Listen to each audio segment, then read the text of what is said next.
Yan, ulit. Tapos na pong magbalot. Ay, Ang mga katumbong. Dadali, ano ko na itong apat. Ang laki niyan. Ay, maano, Ay, apat na ano na yan eh. maano na ang mga kakain na rin. Swerte. Yan. Ay, putang ina, may papel. Ay, alas, Mga taga-panood, ayun ho ay hindi pwede. Nabigla lang ho sa Jahong pag nagigit lang Pilipino. Napapamura. Pero yun ho ay hindi ho yung ano.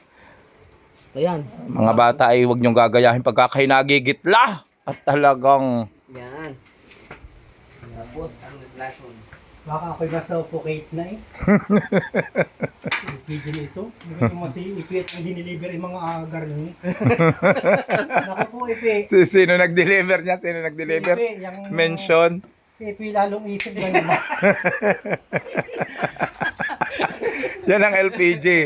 Ipe, kaltan mo ito. Talagang nakaka-suffocate. Yan. Malapit na. Pupo, kita mo gang inusukan ng LPG ni Ipe. Talaga. Electric fan.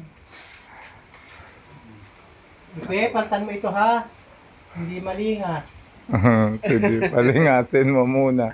Hindi malingas ang iyong LPG. Iitsa mo na lang kung saan di yan. Ito mo.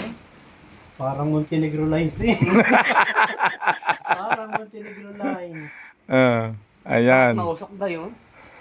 Bay, may tambutso yun eh. Ha? Sino nga yung vlogger na taga-South na mahilig magluto? Oo nga minsan Sino? Ano nga? Dali. Kamangyan, hindi naman si kamangyan eh. At baka tayo mayayakag sa South nang tayo maturuan kung paano baga ang kumita. Naku naman, inilublob na wala pang init ang mantika. CP nga talaga dapat sisihin dito. Tingnan mo naman, inilublob na. Inilublob na ang turon ay hindi pa mainit ang mantika.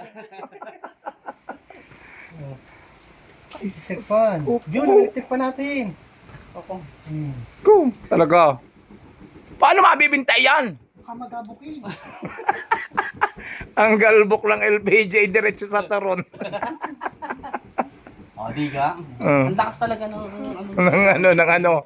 Ano na malakas, ayusin nyo. ng LPG.